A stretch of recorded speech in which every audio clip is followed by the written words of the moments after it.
ठीक है, सीधा रुख करते हैं जयपुर का। मेरे सहयोगी केजे श्रीवत्सन हमारे साथ बने हैं। श्रीवत्सन, ये परिवर्तन नाम का जो तूफान चल रहा है, बीजेपी में भी चल रहा है, नए चेहरों को मौका मिल रहा है, कांग्रेस ने शुरू कर दिया है मध्य प्रदेश और छत्तीसगढ़ में। राजस्थान में क्या संभावनाएं नजर आ रही, अगर खासकर हम कांग्रेस के लिहाज से देखें?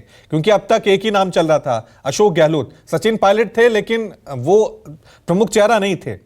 तो क्या कांग्रेस यहां मूड में नजर आ रही है कि परिवर्तन हो सकता है?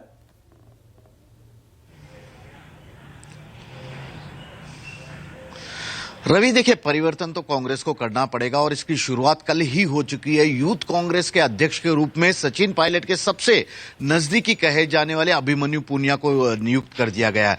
दरअसल पुनिया चुनाव से पहले ही जो यूथ कांग्रेस का चुनाव हुआ था उसमें जीत चुके थे, विधानसभा चुनाव से पहले ही।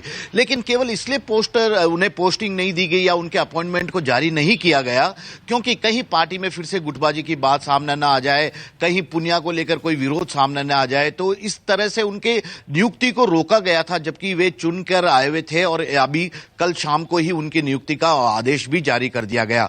तो ये तो हुई संगठन के स्तर पर। अब सबसे बड़ी बात है कि सचेतक कौन होगा, माफ कीजिएगा, विधानसभा में प्रतिपक्ष का नेता कौन होगा, इस बात को लेकर भी कई सवाल उठने लगे हैं। क्योंकि अशोक गहलोत के बारे में देखा गया, जब भी वे विपक्ष में रहते हैं पूरे 5 साल में 5 से 7 दिन विधानसभा आते हैं, उससे ज्यादा वे बैठते नहीं है। सचिन पायलट नहीं चाहेंगे कि विधानसभा में वे विधायक तो हैं टोंक से, लेकिन अगर विधानसभा पहुंच जाए तो पिछले 5 साल को लेकर सरकार की ओर से उन्हें घेरने की पूरी कोशिश की जाएगी और हर मुद्दे पर कुछ सुनना वे नहीं चाहेंगे। तो ऐसे समझा जा रहा है कि हरीश चौधरी या डोटासरा, गोविंद सिंह डोटासरा, जो इस वक्त के पीसीसी अध्यक्ष हैं, उन्हें बनाया जा सकता है नेता प्रतिपक्ष और सचिन पायलट को संगठन की कमान सौंपी जा सकती है।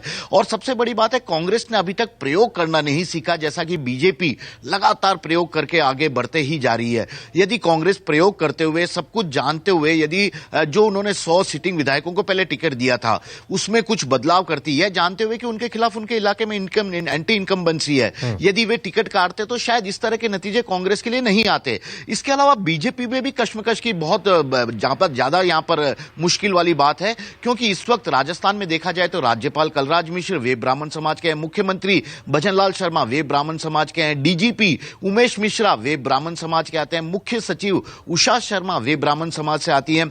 तो बाकी सभी समाज को साधना ये काफी बड़ी बीजेपी के लिए भी चुनौती है और यही इसीलिए कहा जा रहा है कि शायद बीजेपी भी संगठन के स्तर पर, सरकार के स्तर पर बड़ा फेरबदल करके जातिगत समीकरणों को 2024 के चुनाव से पहले साधने की कोशिश करेगी। रवि, ठीक है, अब राजीव रंजन की तरफ मैं रुक लेता हूं। राजीव, क्योंकि जिस तरह से हमें एक के बाद एक परिवर्तन देखने को मिल रहे हैं, चाहे बीजेपी के लिहाज से या फिर कांग्रेस के लिहाज से, शुरुआत